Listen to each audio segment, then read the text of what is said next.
Hello there, horror hounds, and welcome back to the old channel. Hope you're all doing well. I'm currently in my house. I'm behaving myself, being a good boy. On lockdown situation, obviously, so we can't go anywhere, can we? Unless we're going out for food, etc.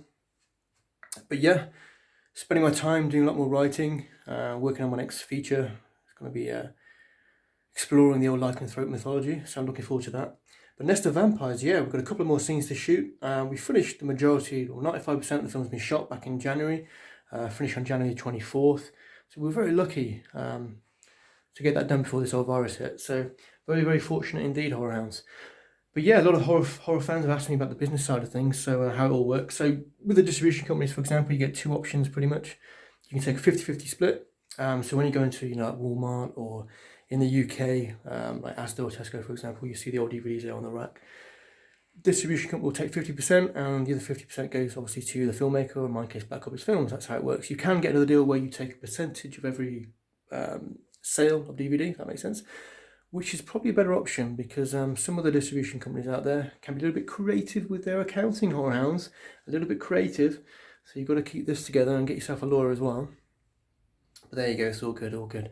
But yeah, so after Nest of Vampires is finished, I'm going to crack on with a little short film, I think, and then start preparing for the old feature. Nest of Vampires itself is a horror action film. If you're new to this channel, horror action is one of the most, as you probably know, lucrative genres out there. We've got a lot of investors on board at the moment. We have around about 60 producers. The actual film itself, around about 30 casting crew in total. So it was a big old operation. So if any of the casting crew are watching this, you did a very, very fine job and well done. We should all be proud of ourselves. But yeah, I want to show you something actually before I go on. I have to be honest with this one, I have been a little bit naughty. Let me just show you this.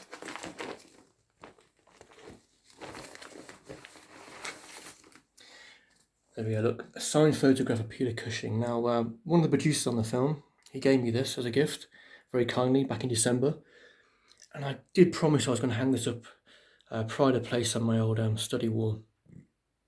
But with the film and everything, haven't had time, but I will get this hung up.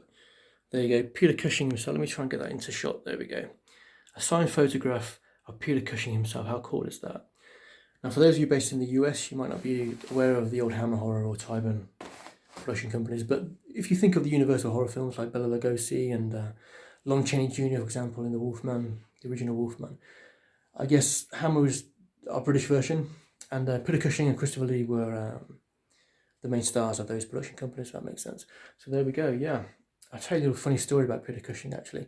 One of the actors in Nest of Vampires, Frank Jakeman, he played Lord Vale in the final scenes of Game of Thrones. He used to, this was many, many years ago, he used to do a little work at Pinewood Studios and Bray Studios, where of course they shot some of the Hammer horror films.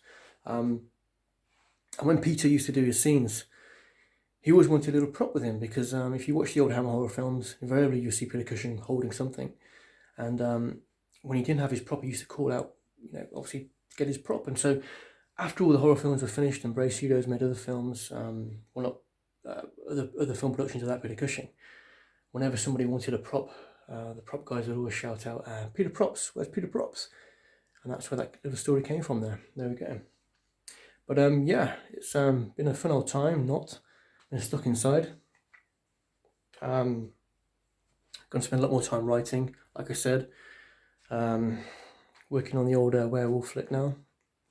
Getting a lot of interest, again, with investors, which is pretty cool, as we did with Nest of Vampires. So just got to keep going, really. Looking at a premiere, maybe in Los Angeles, October sort of time for Nest of Vampires, depending on how long this lockdown goes on for.